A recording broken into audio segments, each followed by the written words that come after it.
if we were in South Africa, I'd have to do it in 11 languages, so it's a good thing that we're not. Welcome to the second day of what is turning out to, or it has turned out to be a really useful and stimulating conference with great discussions. I hope you all agree. I think we have a quorum to be able to start.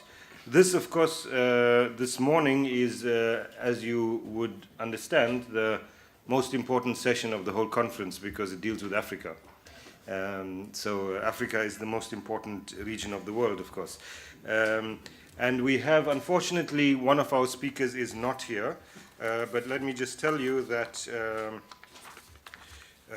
Professor Marie Joel Zahar was supposed to have been the second speaker, and she would have spoken on the topic, the profession of arms, querying the reasons behind the failed transitions to unarmed political activism in Mali and the Central African Republic.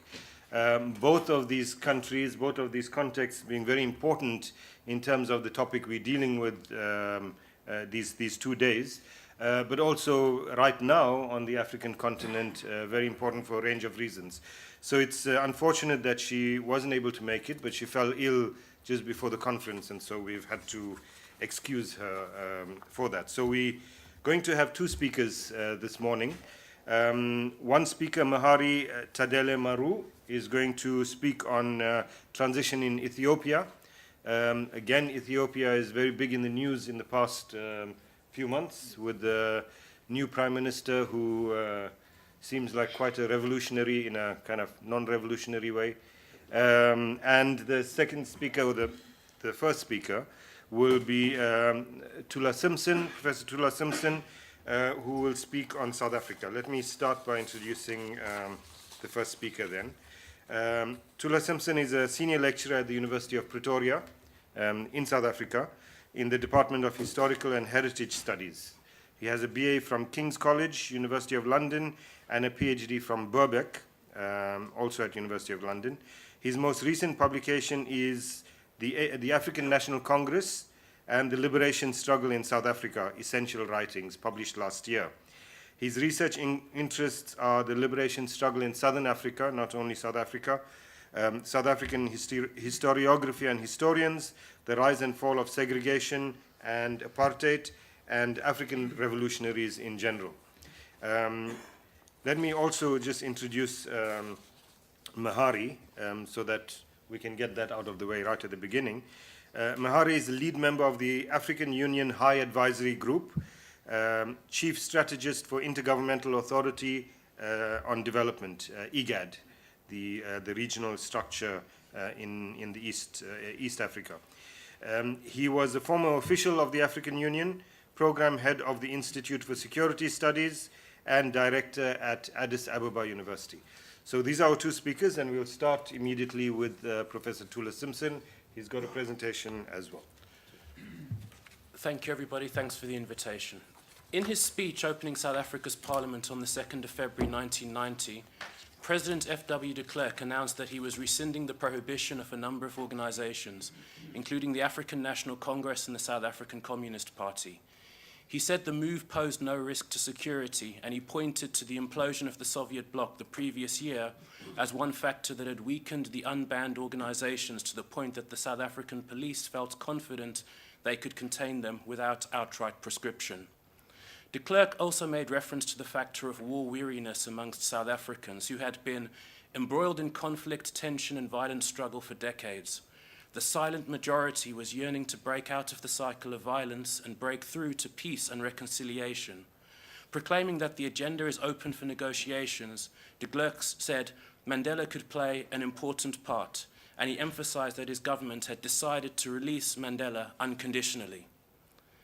When Nelson Mandela was released on the 11th of February, he used his first address at Cape Town's Grand Parade that evening to say that the reasons for the armed struggle that had started in 1960 with the formation of the ANC's military wing in Mkhonto weSizwe, which he served as its first commander, still existed. He referred to the Harare Declaration, a document that the ANC had drafted in 1989, setting out its conditions for entering into negotiations, and he called for de Klerk to meet its demands for the immediate ending of the state of emergency and the freeing of all, and not only some, political prisoners.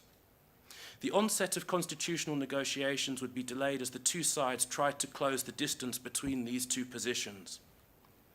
The first direct meeting between the ANC and the government occurred at the Groote mansion in Cape Town from the 2nd to the 4th of May. The resulting Groote minute involved both sides agreeing to resolve the existing climate of violence and intimidation from whatever quarter, as well as a commitment to stability and to a peaceful process of negotiations. These commitments, following on from de Klerk's February speech, called into question what role the armed struggle had to play. This issue was brought to a head with the arrest of 2 underground operatives in Durban in July, which led to the police uncovering Operation Thula, which was an ANC mission launched in 1986 that aimed to establish political and military command structures in South Africa. By 1990, Ronnie Kasrils, Mac Maharaj, and Siphiwe Nyanda had been installed inside South Africa as commanders of the Thula Underground, which was connected to the ANC's external leadership through a system of computerized communication. A declaration from Mandela that the ANC still abided by the Groote minute enabled the next talks to proceed on 6 to 7 August in Pretoria. The Pretoria Minute, a joint communique at this meeting, contained an important ANC concession because it departed from the Harare Declaration's formula by agreeing to suspend armed actions and all related matters in return for the government committing to consider lifting the state of emergency in Natal. It had been lifted in the country's other 3 provinces in June, and undertaking a further release of political prisoners beginning in September. The state of emergency in Natal reflected the continuation of a conflict dating from the mid-1980s between supporters of the Inkatha Freedom Party and the ANC in that province. By the beginning of 1990, that conflict had already caused over 5,000 deaths. On the 22nd of July 1990, the violence in Natal spread to the Transvaal, when an Inkatha rally in Sebokeng led to violence between its supporters and local ANC township residents. Then, days after the Pretoria Minute, the violence in the Transvaal migrated from the Vaal Triangle to the Rand, when clashes erupted in Thokoza on the 13th of August. Under the Pretoria Minute, a working group had been established to deliver a report by the 15th of September 1990. Amidst the mistrust caused by the enlargement and escalation of the violence, it was only on the 21st of January 1991 that the working group reached agreement. This led to the DF Milan Accord on the 15th of February 1991, which clarified that the suspension of the armed struggle meant an end to all attacks, infiltrations, new underground structures, and military training by Umkhonto we Sizwe inside South Africa. President de Klerk's statement accompanying the announcement proclaimed that this would herald the start of formal talks. This goal would again be frustrated by continued violence. The ANC withdrew from talks in May, with it calling for church mediation. This was agreed to by de Klerk, leading to a church and business brokered National Peace Accord in September 1991 that was signed by 27 political organizations and which set codes of conduct for all parties. The accord did not solve the problem of violence, which surged again following its signing, but it did pave the way for the formal commencement of constitutional negotiations at the Convention for a Democratic South Africa, CODESA, from 20 to 21st December 1991. On the opening day of CODESA, the leaders of the various delegations spoke, and F.W. de Klerk used the occasion to issue a surprise declaration that he was willing to hand over power to an elected multiracial interim government and parliament, pending a referendum on the proposals that all races would participate in. The ANC gave its considered response to the proposals in a statement released on the 8th of January 1992, when it rejected the idea of a referendum and called instead for the establishment of an interim government by the middle of the year, whose composition would be negotiated by CODESA, and elections for a constituent assembly by the year's end. South Africa held a referendum in early 1992. It was an all-white referendum called after a by-election victory by the opposition Conservative Party in Potchefstroom in February. This confirmed a trend which had seen a 7% swing to the Conservative Party in 10 by-elections since de Klerk came to power. The question for the 17 March 1992 referendum was, do you support continuation of the reform process which the state president began on February 2, 1990, and which is aimed at a new constitution through negotiation? The outcome was a resounding 68.6% yes. This ended the rejection of negotiations by the Conservative Party, which thereafter shifted to trying to negotiate a white homeland. 5 working groups were established at CODESA in December 1991 to report on matters likely to impede progress when the talks resumed in mid-1992. With those talks scheduled to resume on the 15th of May, all the working groups bar one met the 13 May deadline to deliver their reports. The exception was Working Group 2, which deadlocked on the issue of the majority needed to pass the Constitution, with the ANC calling for a 2/3 majority and the National Party 75%. On the 13 May deadline, the ANC and its allies held a meeting where they agreed to hold a campaign of mass action if there was not an interim government in place by the end of June. Following the breakdown of the CODESA 2 talks on 15-16 May over the issue of the majority for the Constitution, another ANC meeting at the end of the month adopted Operation Exit, a program designed to drive the National Party to accede to the ANC's demands. Operation Exit commenced with a day of protest on the 16th of June. Throughout this stalemate, the issue of violence had never been resolved, and it would throw the whole process into crisis when on the evening of 17 June, over 40 township residents were killed by Inkatha-supporting hostile workers in Boipatong. Mandela announced at a rally in Everton on 21st June that the ANC would withdraw from the negotiations, while he also called for United Nations intervention, and he contacted Secretary General Boutros Boutros-Ghali the following day. This was a turning point because the government, which had previously eschewed international intervention, now invited the Secretary General to visit the country. UN Security Council Resolution 765 was passed on 16 July. It called on the Secretary General to appoint a special representative to hold discussions with the parties in South Africa before recommending measures to assist in bringing an effective end to violence and in creating conditions for negotiations. Cyrus Vance was Boutros-Ghali's chosen envoy. After arriving on 21st July, he engineered ANC government talks about the release of the remaining political prisoners in the first contact between the groups since Boipatong. This paved the way for the commencement on 21st August of formal discussions between ANC Secretary General Cyril Ramaphosa and Constitutional Development Minister Rolf Meyer about clearing obstacles impeding the resumption of direct talks. The killing of 28 ANC supporters by security forces during a march in the Ciskei homeland on 7 September emphasized for many that there was no alternative to a negotiated outcome. De Klerk and Mandela met on 26 September and signed the record of understanding, which reaffirmed the need for an interim government and parliament and committed the government to release the remaining ANC prisoners, fence off problematic hostiles, and ban all dangerous weapons at marches. While this was necessary for the resumption of constitutional talks, negotiations had collapsed earlier in the year, and without formal movement from the respective parties would fail again. In October 1992, SACP leader Joe Slovo published an article titled "Negotiations, What Room for Compromise?", which suggested that in order to secure a stable transition, the ANC would need to consider a whole series of guarantees for the post-election period, including power sharing, job security for civil servants and security forces members, and an amnesty for political offences. This was important because up until that point, many ANC members had been hostile to the idea of apartheid officials and structures remaining in place after the handover of power.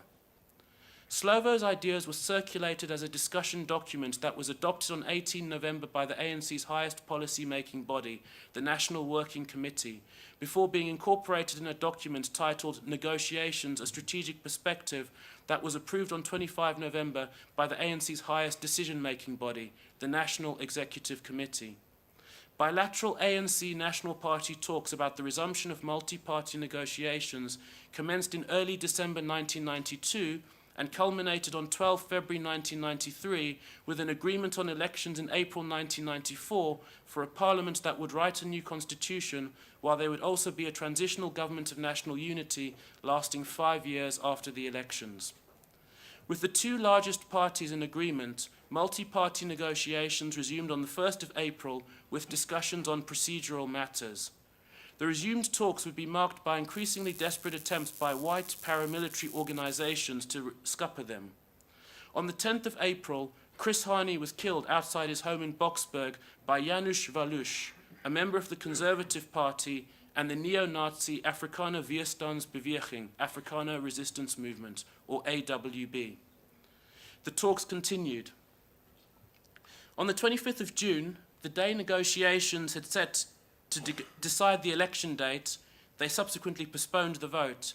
AWB paramilitary stormed the World Trade Center where the negotiations were occurring. Again, the negotiations proceeded. The vote setting 27 April 1994 as the election date occurred on the 2nd of July. In September, agreement was reached for a transitional executive council which would lead South Africa to the elections. It was followed on 18 November by agreement on a transitional constitution to take South Africa through the elections and up to the writing of the final constitution. When the Transitional Executive Council took office on 17 December, this concluded the negotiations. South Africa was fully into the transition. The record of understanding in September 1992 was therefore a major turning point. It was considered to be so at the time.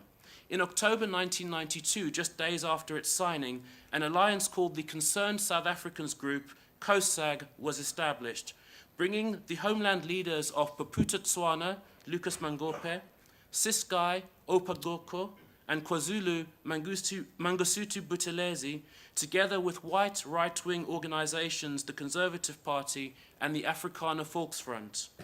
What united them was commitment to federal principles that would preserve the autonomy of the black homelands while providing for the establishment of a white homeland.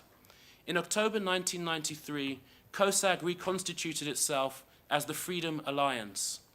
In the early months of 1994, the alliance's components would collapse like dominoes. The first to fall was Bophuthatswana. When the Homelands Cabinet announced on the 7th of March 1994 that it would not participate in the elections, civil service protests emerged in Mabato and Mafikeng. On the 10th of March, Lucas Mangope called on the Afrikaner Volksfront to muster military reinforcements to prop up his regime.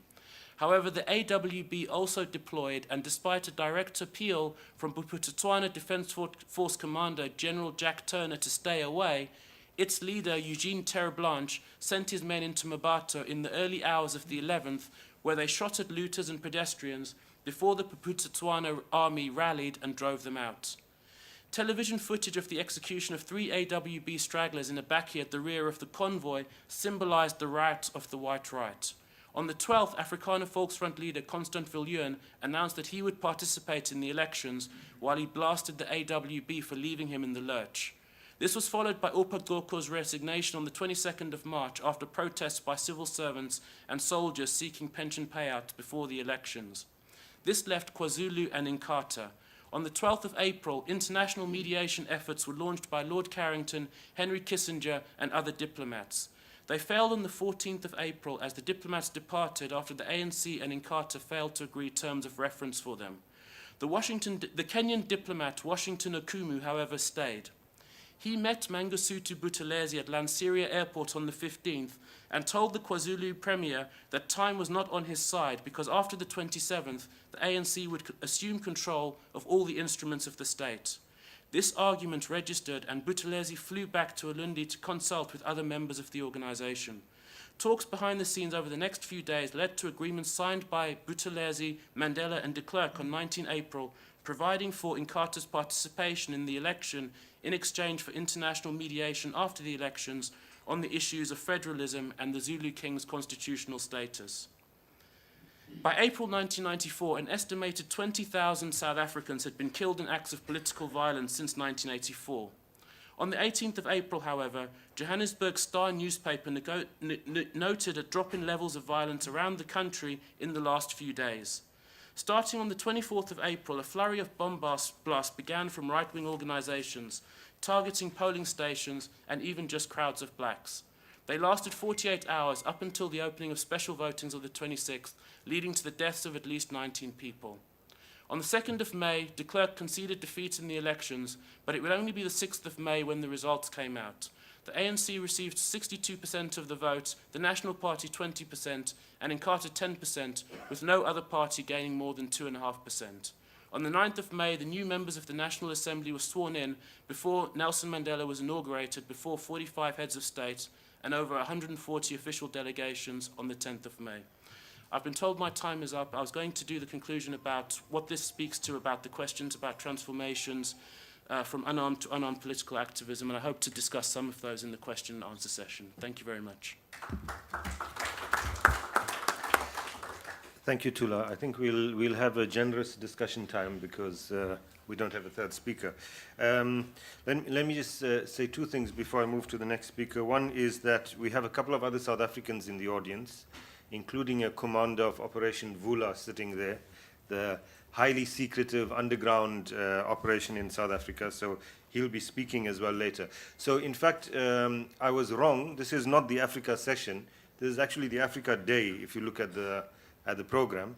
We've got Algeria and Libya coming up, and we also, of course, think that Palestine is part of South Africa, part of Africa. So the rest of the day is Africa, really.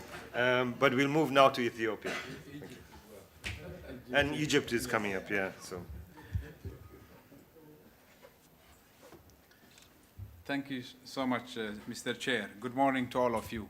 I think first let me start by thanking Omar and the Doha Institute, Arab Center, for organizing this session and this studies that will come out as a book. My presentation is a presentation of a paper that is yet to be finalized, so it might not be complete. But I will share the kind of bare outline of the paper that I am writing now. The paper focuses on timeline, based on timeline. The first one is the 1974 Ethiopian revolution that toppled Emperor Haile Selassie. And that time is characterized mainly of a period where you don't have armed groups that sustained for a long time.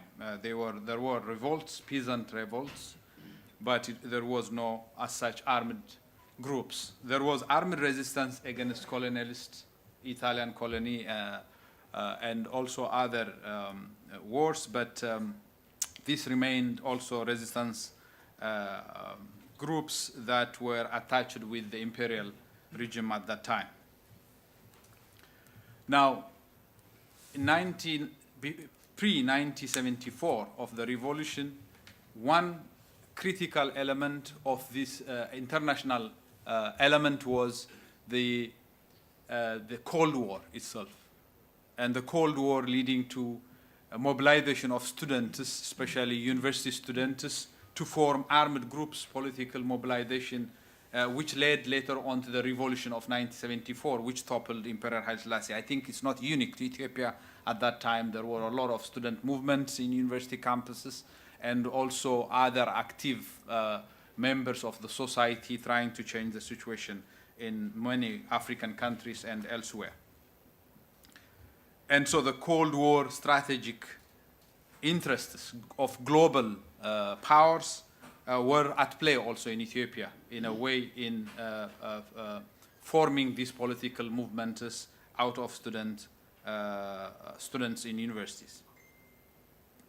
There were two armed groups during that time, which were also at their, if you wish, early stage of development. One is the Eritrean People's Liberation Front, EPLF, which was first actually ELF, Eritrean Liberation Front.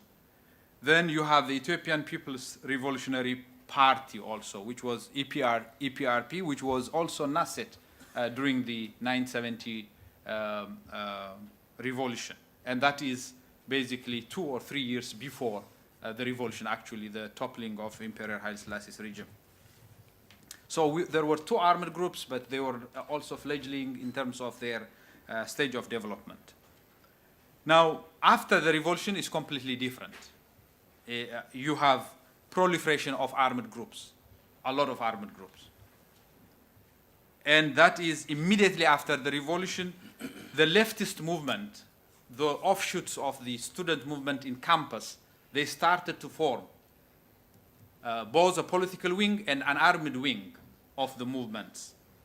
And most of them were supported by the Eastern Bloc, China, Soviet, and other revolutionary countries at that time, socialist countries at that time. And they were in direct clash to assume power in the post-Imperial Haile Selassie's time. So the nearest one they tried to use was the army of the Imperial Army, actually, to take power. And the army, as usual, hijacked this revolution and took power. So the clash between revolutionaries emerged. First, between revolutionaries, student movement-led revolutionary parties, and armed wings against the army, and also among themselves also for different brands of socialist movements, the Maoists, the Stalinists, and others that you have. Even we had a small group Albanian movement in Ethiopia. And we had Red Terror, which has killed more than 500,000 people under Colonel Mengistu Haile Mariam, who emerged as the main military man, strong man.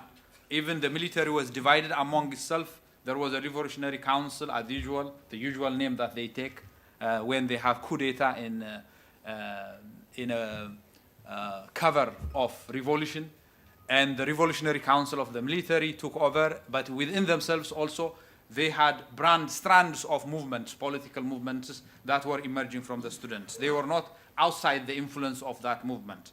And then that struggle also manifested in the revolutionary, and then it spread in the country between the army or army-led state and the student movement that are left-leaning, leftist, who have started to arm themselves in urban area and also in rural area. There was 3 kinds of armed groups during that time. The first one is a class struggle, based on class struggle. Their ideology was on class, so socialist kind, which were more interested on addressing what they call feudalism and imperialism. So their anchor was anti-feudalism, anti-imperialism. Feudalism, anti-imperial regime, which was standing anti-imperial regime, and anti-imperialism, which was mainly anti-West, the US-led bloc. This was the first group, a class-based armed groups. The second one was ethnic-based group, which were looking for both egalitarian society. They were anti-feudal, anti-imperialist in terms of ideology, but their main additional rallying and mobilizing ideology was equality within the country. So it's equality of cultures, ethnic groups, and so on. So it's a different kind, a fight against assimilationist movements that exist, assimilationist state that exists before. So it was a movement for multiculturalism, to use new word, if you wish. So more pro-federalist arrangement, autonomy, decentralization, recognition of cultures and languages of different kinds. And there were irredentist Somali movements who want to take away Ogaden area of Ethiopia to merge it with Somalia. And you have also Tigray, federalists in Tigray, Oromo, Sidama, Afar, Gambella, and different parts of Ethiopia. And these were ethnic-based, if you wish, and they are territorial. They are not like the class struggle-based armed groups, which are less territorial, and so on and so on. There was a third small element, which was pro-imperial regime. It died out immediately after a few years. It tried to garner support from the West, from Sudan and neighboring countries, but it didn't maintain its movement and momentum to stay for a long. Then this fight between different armed groups among themselves, but also against Colonel Mengistu, continued until 1991. Again, like 1974, where global strategic interests have played very important role in the Horn of Africa in changing governments and arming and forming armed groups as part of Cold War. In 1991, with the end of Cold War in 89, there was a change of government again. So Colonel Mengistu lost because the Eastern Bloc was crumbling easily, and one of the offshoots of the student movement, which was the Tigray People's Liberation Front and EPRDF, Ethiopian People's Revolutionary Front, toppled Colonel Mengistu's regime, which was socialist in many ways. And with that, a new transitional government was formed. Most of the armed groups, except those which were formed on ideological base, on class ideological based ideology, the other armed groups, especially those who were based on ethnic mobilization and for federalist movements, they joined the transitional government. With that, a lot of the armed groups have died out. And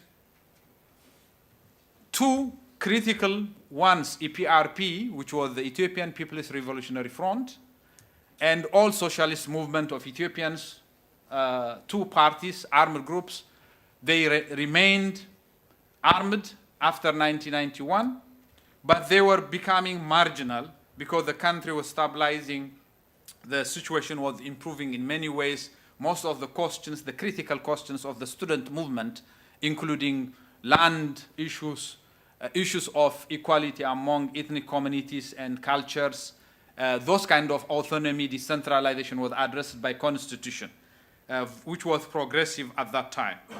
And that has also contributed to disarmament of different groups.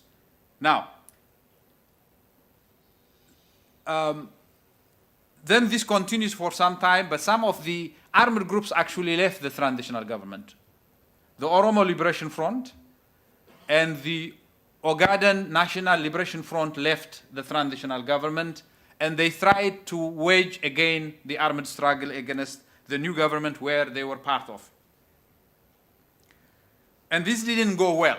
And I think you'll see in many parts of this Somali region of Ethiopia, Ogaden, and the Oromo region of Ethiopia, these movements were militarily contained in the beginning and later on destroyed. In terms of political thinking, they were still there, they are still there, but militarily they were becoming increasingly meaningless on the ground. And there comes an election in 2005 based on the constitution for democratic election, and that election didn't go well. In the beginning, the election went very well, but the result was disputed as usual. The new trend is that elections up to the voting day go very well, and they are accredited as credible and free and fair election, but the result is disputed. And partly because on the counting issues and so on, there are a lot of questions that are raised. And then you have few groups of those in the opposition taking arm to struggle against the government. And again, they were not militarily very strong. Politically still very important. They had a big constituency in the country, but in terms of military, the effort to establish a strong military armed group to topple the government was not possible.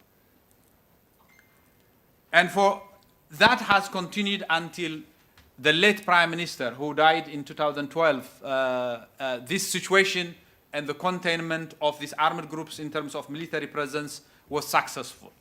And with his death, there was a change within EPRDF, the ruling party, one of the former armed groups, which didn't have the kind of cohesive leadership and cohesive, strong party structure to contain the situation.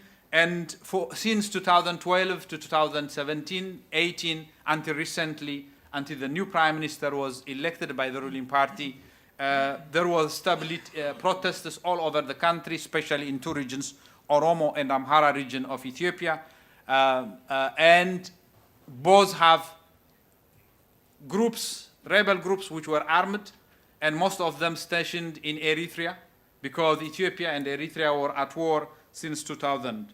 The border war 1998, but mainly 2000.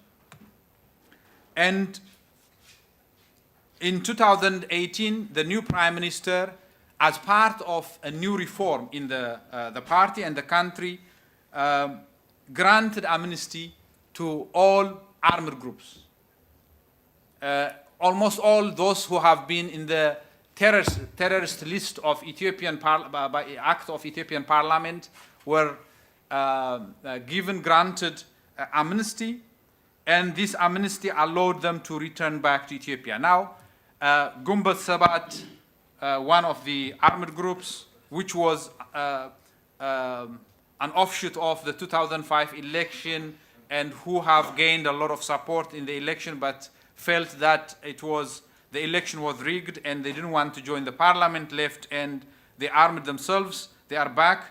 On OLF, the Oromo Liberation Front, which has been for a long time, since almost the imperial time, is also back. ONLF, which is working on the Somali region, which was armed group based in UK, but mainly in Eritrea, is also back in Ethiopia.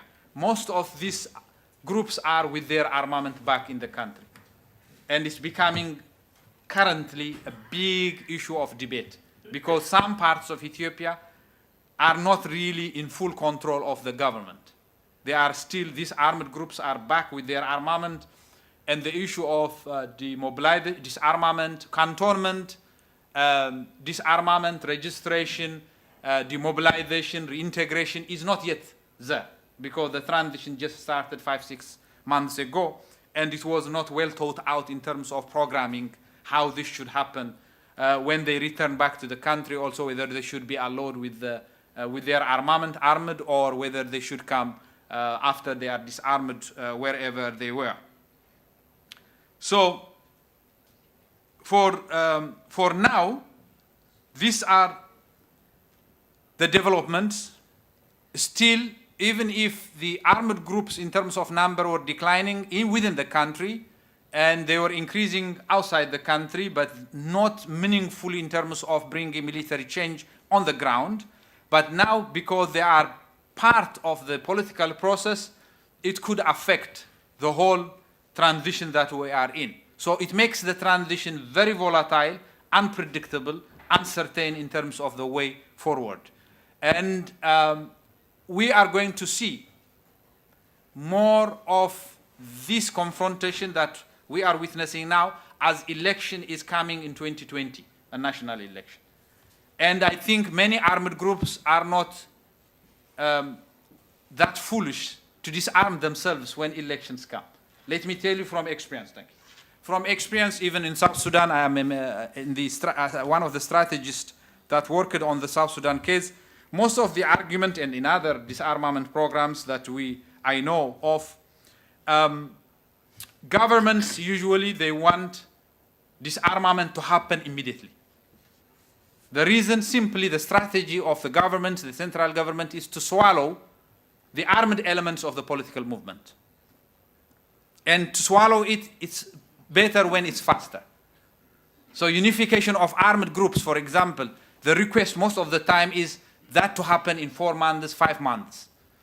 And the armed groups always want to keep the armament they have until the election is closed, and to guarantee them their security, but also to use it as a leverage in the elections.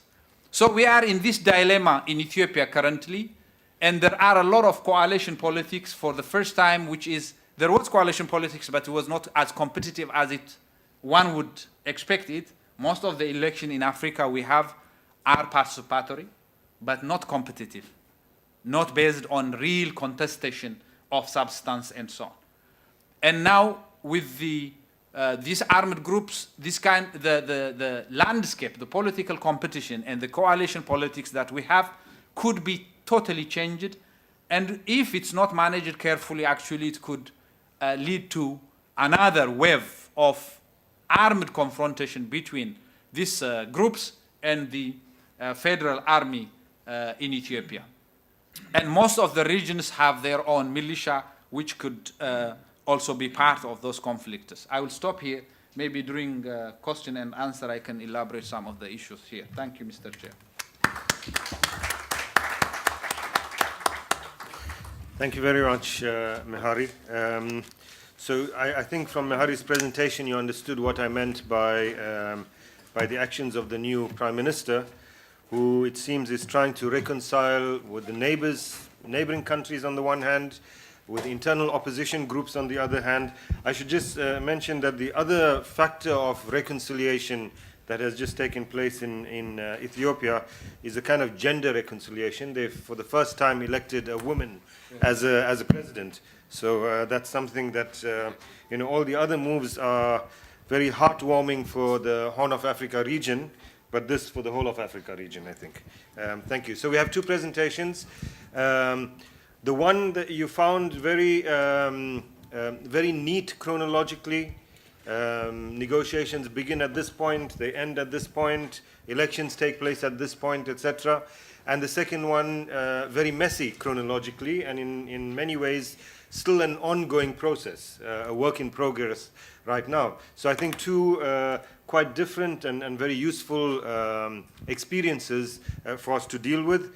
Like this chairperson from the last session yesterday, I also don't want to be never invited again by abusing my position here. So let me open it up immediately for discussion. Questions, comments, whatever you like, we'll take 3 at a time. Yes.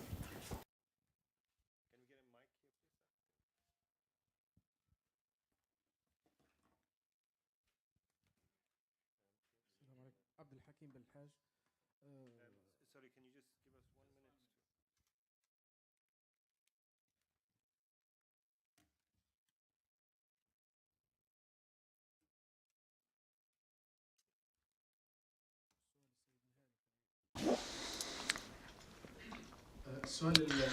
Good morning. My name is Abdul Hakim Belhaj. My question is to Mr. Mehari regarding the groups, the armed groups which came back with their weapons after the parliamentary amnesty.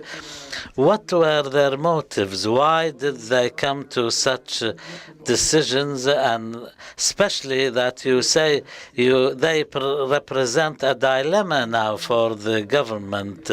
And was the treatment of this problem local only, or was there a participation of the African Union or the United Nations? Were there any guarantees given or taken? These are important details for us. Can I just ask you هل يمكن أن أسألك أنت سألت عن حوافز ودوافع المجموعات المسلحة أم الحكومة؟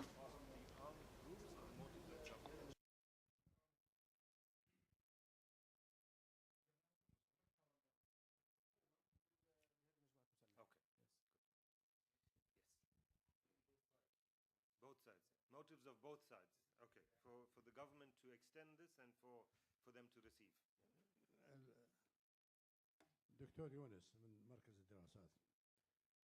بالنسبة إلى ثولة سمسون، الأخ تطرق إلى الحقيقة إلى الكفاح المسلح وحرب الشعب.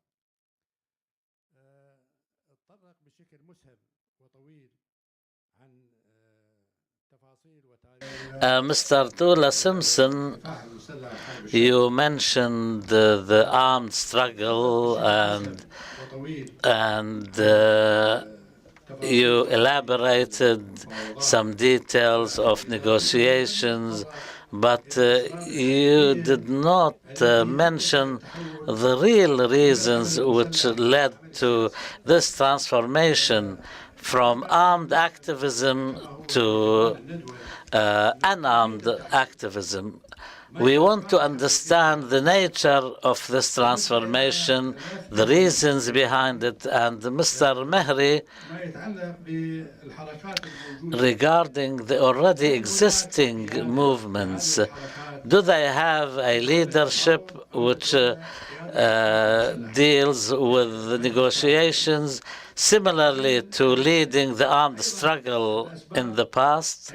And also, what are the reasons? Was the reason a collapse in the armed resistance, or because of the negotiation process, or outside pressure?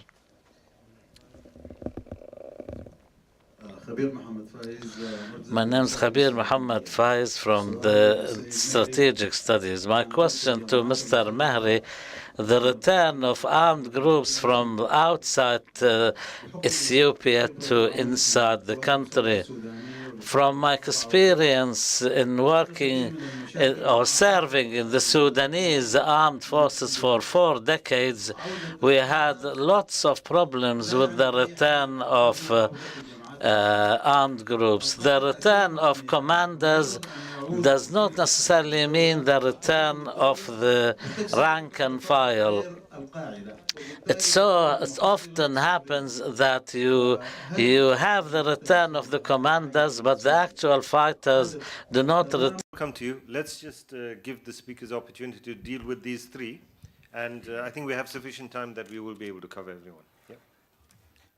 You understand? Thank you, Mr. Chair. Thank you for the comments and questions. I mean, maybe the frame I gave was not complete. The frame through which, or the prism through which we can look at this change. This change is happening not because the ruling party and the government was convinced in the first place for this change. The new prime minister is not a prime minister that came because the party was fully in support. There was infighting internally since 2015 for 3 years. So this internal infighting within the party has led to this election of this prime minister, and part of the struggle is not, even if there is power struggle, but it's put in a container of political reform, those who want reform immediately on some areas, and those who want less reform at this time, thinking that there is no need for that kind of reform. So I give you two examples. The Ethio-Eritrean relations, for example. There was agreement that there is a need to change on the Ethiopia's policy and the international arrangement. For a long time, Ethiopia had a policy anchored on 2 principles. Diplomatic isolation of Eritrea and military containment of Eritrea. The diplomatic isolation has worked very well, that Eritrea was on sanction for a long time. And the military containment actually also was effective, that Eritrea has no more a viable army, if you wish. Economically, it's debilitated. But change has happened since the past 3 years, especially since the election of Trump. We have moved with the Asian pivot during Obama's time, President Obama's time. The war on terror is not anymore priority of US policy. It has changed into competition of great powers, economic competition of great powers. If you wish, I will put it war on China, if you wish. From war on terror to war on China. So the containment of China is happening in the Horn of Africa, as elsewhere. In Asia, it's happening, in South Asia. It's happening in the Horn of Africa elsewhere. And that has also facilitated this change in Ethiopia. And part of this change was some of the countries were too stubborn to ally themselves from war on terror, where Ethiopia was a big ally for a long time. Now, because it's war on China, and one of the most important ally of China is Ethiopia and Djibouti. Djibouti has given a military base for China. And this has led into a lot of change of priority, alignment within the political parties within the region. And I think it will continue. We'll see a lot of changes in the next few months, if not years. And so this is happening in a political reform competition, and as a result, there was no detail thought out about how this, for example, armed groups should come. It was announced like this. And that announcement was welcomed by many because there was a demand for reform, without question. But it was not well thought out. It was not something that many people knew this new leadership will come to power, and the roadmap is there for negotiation, signature. And even the declarations between the government and so on is not announced. There is no negotiator as such. The Prime Minister himself is the negotiator for this. The armed groups came without any preparation. Most of them actually came with their own troops on the ground. The commanders came actually later. So they were allowed to come in and without clear roadmap on how that should happen. That's the reason why it's going to haunt the country in many ways in regard to this in the next 2 years until the election especially, because they will use it as a bargaining chip that you will not let go your AK-47 Kalashnikov without making sure that you will get some more votes with people. And I was actually impressed by the presentation from Turkey on PKK and whether the number of followers will increase now that the risk is low with these parties. Because for a long time, let me say this one, since the 1991, armed groups were losing militarily in Ethiopia. One of the most effective counterinsurgency strategy was deployed there. And most of the time it was on delivery of services. It was not on the army. The army was following economists and service providers, public service providers. It was not the army ahead of the military ahead of public servants, politicians, indigenous leaders, and so on. It was actually a backup generator, I call it. The army was not used for the past 20 years, was not used in counterinsurgency. It was the other part of the group that was used. So there was no initiative by guarantors, African Union, IGAD, and so on. The armed groups came actually directly by foot, most of them. So they entered the country. They are being transported and so on. They now control some of the administrative wings without a proper. So it's a reassertion of state power, at least the purview of the power, not the control, but putting state purview, everyone under state purview, is going to be a challenge in the coming months. Alhamdulillah for Trump. Thank you, Mehari. Thula. I was asked for what I thought were the real reasons for the transformation. The reasons given by de Klerk were the war weariness of the population, combined with an international situation with the end of the Cold War, which created an opening. This followed the failure of the attempts by F.W. de Klerk's predecessor to negotiate an end to the solution. His predecessor, P.W. Botha, was informed by the South African Defence Force. And the advice that he was given by the South African Defence Force was, if you look at conflicts in the second half of the 20th century, in many cases it was not military defeat, but the exhaustion of the population which caused the end of the conflict. That applies for the French in Algeria, it would apply for the Americans in Vietnam, and in Africa it would apply to the Portuguese in their African colonies. What this South African Defence Force told the political leadership is that military violence is not a solution to the conflict, it is a factor which will earn you time to negotiate a political solution. The problem with P.W. Botha's reform program is that whilst he made major changes, the basis of the society, segregation and apartheid, was territorial separation. He made concessions on citizenship rights and property owning rights, which effectively destroyed territorial separation. But he was reluctant to take the extra step of releasing political leaders and negotiating in an open-ended way for a new constitution. What F.W. de Klerk did, which was different, was he was prepared to grasp that nettle, and that is the reason why his February 1990 speech, I think, is the starting point, because he took that extra step which P.W. Botha wasn't able to. I think those are the critical factors. Thank you, Thula. If I could just add, I will come to you. Sorry, it feels like I'm discriminating against the Cubans. If I can just add, Thula, if you don't mind, I think that, you know, on the side of the white population, war weariness might have been an issue. Let me say from the other side that we were not war weary, certainly not inside the country. There might have been some of that, those who were in exile and exile for decades and wanted to return. But the struggle inside the country was continuing, and quite strongly in the 1980s. And in fact, this is one of the big issues. The insurrection within South Africa in the 1980s, throughout almost the whole decade, brought the security forces firstly into some kind of a crisis. And when I say this, I'm a bit careful, because let's remember that the South African Defense Force was never prepared to go as far as the Israeli Defense Force does. We never had tanks in our townships. We never had planes bombing us from the air. So just to keep that in mind. But the stress and the strain on the security forces because of the insurrection inside the country, together with the liberation movements underground, of course, was a big factor that forced the government in that direction.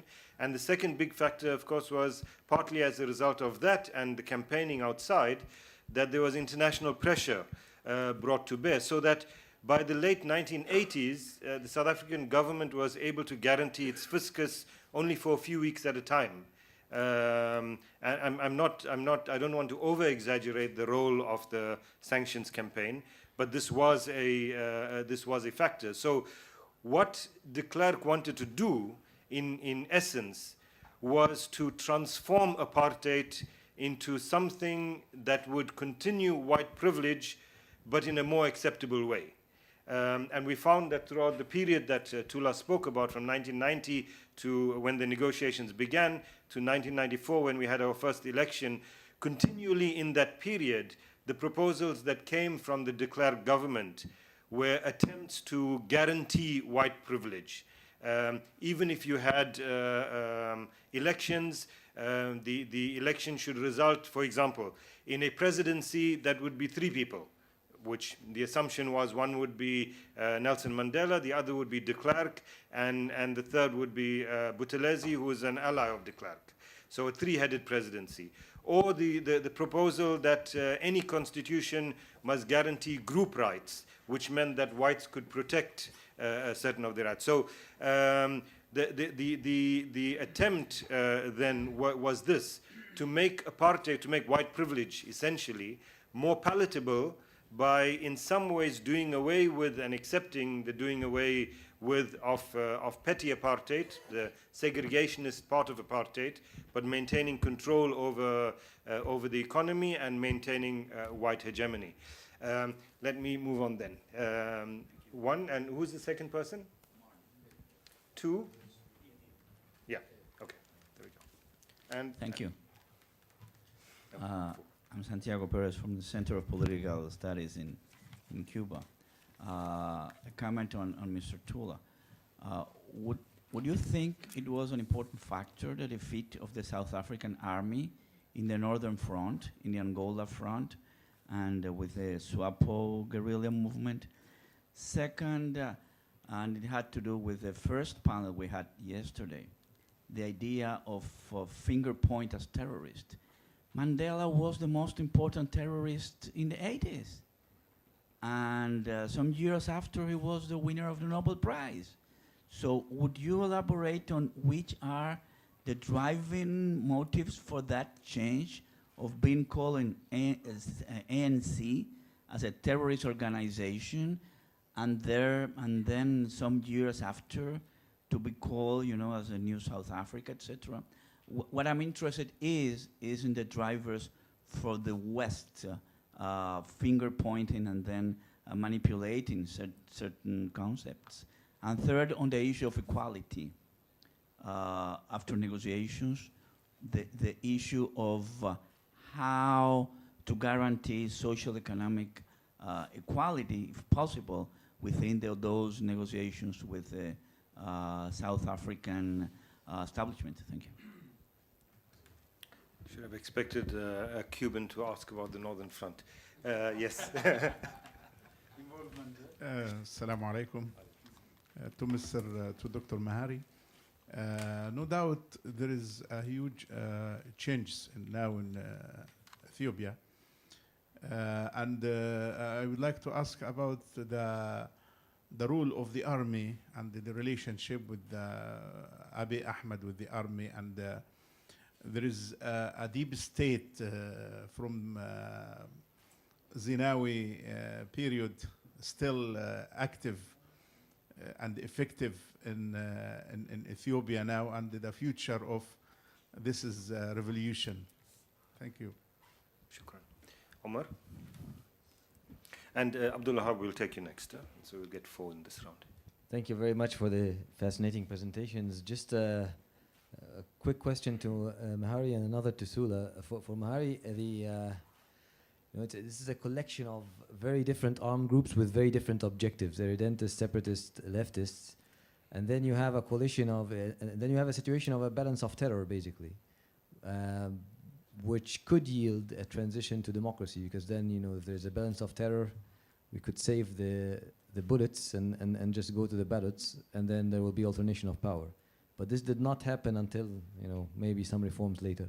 So why is that? What impeded the transition to a full democracy in a sense?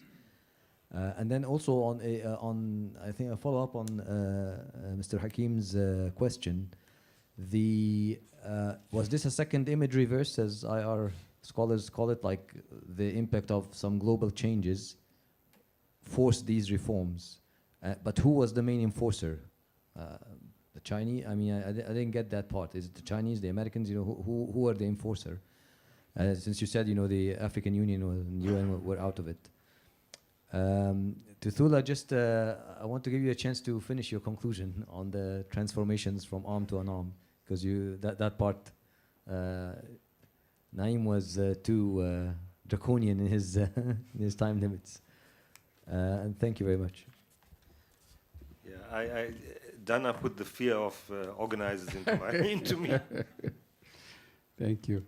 I just wanted to add a brief comment to Mary's point about the superpower rivalries during that time, because I think one important development towards the end of the Mengistu era was that both superpowers were supporting it. In the sense that the Americans at that time, both because of the worry about Ethiopia disintegrating, but also because at that time the Sudanese rebellion was also supported by Americans, especially the Christian right in America, who also emphasized Ethiopia's Christian, and so the Americans at that time wanted to keep the Amhara hegemony, and the way they did it was to, as you know, send Mengistu to Zimbabwe, have the prime minister take over, and they were putting pressure on both Khartoum and the rebels at that time to enter into negotiation. And they called actually a conference in London in March. But at that time, both the rebel movements in Khartoum have decided that they want to get rid of Mengistu. So the Chinese were supplying the arms. And at that moment, because I was witness to that period, the weapons will be coming to Port Sudan and go directly to the front, not even coming through the Sudanese army. And the rebel movements decided or told the Americans that they are not going to come to a conference in March, they will come only in May, confident that by that time they would have taken over Addis, and which they did. So that was, China indirectly was helping in this, but they were not actually, they didn't care where Sudanese put the weapons, because they were supporting the Sudanese government, not the rebels. That's, I think, a small correction. At that time, the superpowers were both on the side of Mengistu, but they lost. Thank you, Abdul Wahab. Thula, you want to start? Can I just ask, does anyone else have questions, burning questions? No? Okay, that means our speakers have another good 10 minutes to conclude. Just very quickly, my first question was the defeat of the South African Defence Force in Angola important? I think it was critically important because Resolution 438, which is the United Nations proposal for independence for Namibia, is agreed in September 1978, and P.W. Botha comes into power the following month saying that he wants to reject it. The importance of the war in Angola is that the South African Defence Force is forced to accept the same terms that it rejected 10 years previously, which discredits 10 years of war trying to negotiate a different solution. It ends with SWAPO in power in Namibia, MPLA secure in Angola, and that is what eased the transition from from P.W. Botha to F.W. de Klerk, because South Africa had gained nothing from 10 years of trying to negotiate a different solution. With regards to how the turning point for Mandela from being a terrorist to a freedom fighter, I think the international mobilization against apartheid is critically important there. Remember that when sanctions are imposed on South Africa by the United States, it's the first time in the Cold War that an American president is defeated on a core item of foreign policy because of the mobilization of people against apartheid in the United States. Also, Margaret Thatcher within the Commonwealth being isolated from all the other Commonwealth members, I think that international mobilization effectively isolated those Western leaders who wanted to take a different perspective, and that is what influenced the policy changes. The questions about social and economic equality, it's such a knotted question because it ties into questions of how do you achieve social and economic equality. And it's not possible to answer within the framework of a 2-minute response. I've had the opportunity to incorporate some of the answers that to Omar's question. I've had the opportunity to incorporate some of the arguments I wanted to make about how it all fits together into the first round of responses, so I'm happy that I was at least able to get some clarification, so I won't belabor that any further. Thank you, Thula. Mehari? Yeah, thank you. I think one question that is direct, I think, is the issue of the deep state or the army. I have no doubt in my mind that if there is one success that the ruling party has achieved since 1991, it's the chance for coup d'etat is zero in Ethiopia. Because one of the elements, I think, is almost with most of the liberation movement, which are heavily ideological, is that the political wing is the one which leads the armed wing, if you have effective control and real arrangement. And the PRDF was, as such, very strong in making sure that the armed wing of the ruling party, the rebel group at that time and now ruling party, is in full control of the army. So the armed group. Now the armed forces of Ethiopia cannot move an inch, actually, without the political direction. That's the reason why, actually, they are paralyzed now. Since 2015, the protests have paralyzed them. If they were to involve in any way in the conflict, they have to get a clear direction. Otherwise, they will be accused of siding one ethnic group against another. And that means there could be crack in the army if they use the lethal power and kill significant or bring a big damage to a community, then immediately there could be a crack in the armed forces. So the leaders of the armed forces were trying actually carefully, wisely, in my opinion, that to insulate themselves from the ruling party's internal skirmishes. So they insulated themselves to make sure they don't depend on the direction. Previously, that challenge was not there because the late Prime Minister Meles had a monopoly of power. So there was no horizontal discussion among different institutions of the government. It's always vertical. They go to the Prime Minister to get any instruction. They don't discuss. Now that was gone when he died, and then they have to look how they could run themselves according to the Constitution. So they have to reinvent, actually, themselves, their role and mandate. So that has allowed a lot. But the risk of having a crack in the army is still there, especially now that there are armed groups that they have to fight against if there is a confrontation, full-fledged confrontation, and these armed groups are mostly ethnic-based. Then any attack, significant attack by the armed forces on any of the armed groups could be construed or understood as an attack on ethnic community. So it's very fearful. It's like a dog on the lash actually. It's punished and it's just still fearful of not involving in the politics. There are other examples, but I don't want to, it's similar to different countries where you have this kind of, where armed forces have been strictly disciplined by political forces. So I am not afraid about the deep state as such, that it will act against the current prime minister.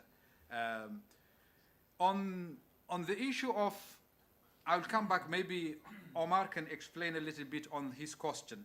If I understand this correctly, I will try to respond or reflect on that. And it's a very important point for my paper, actually, that I will make it clear. Now, 1991, when there was transitional government, there was more or less all armed groups came, except those which I said ideologically were class-based. And they were losing anyways militarily. They were meaningless on the ground. They were kicked out of the country. Some remnant were in bordering countries like Sudan. The rest is in Europe and so on, asylum seekers and so on. Politically, they had some fellowship. But their also ideology has lost traction by then. The end of Cold War has brought their role as class-based and so on. It's not like Latin America where they stayed there and they fought and they become party. In this case, they have lost totally in terms of traction in the public. So there was openness in terms of attracting this.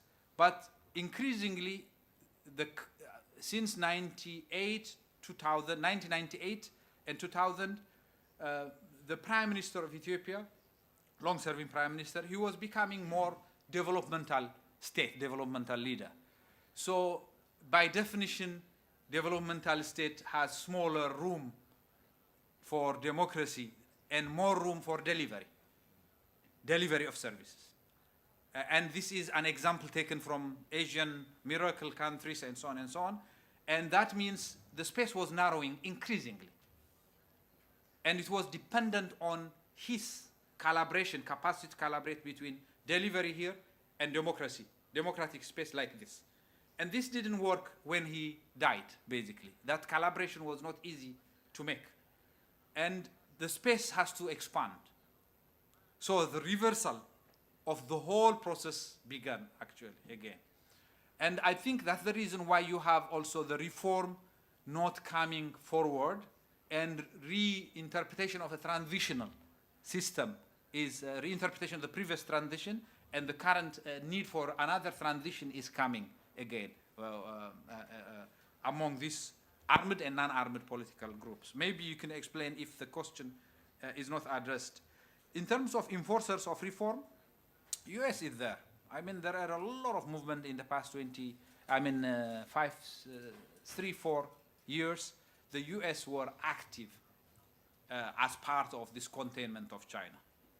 And the movement, I mean, I recently published several articles on this in detail, widely read actually. And in my opinion, the US, whether this will continue post-Trump or not is another question.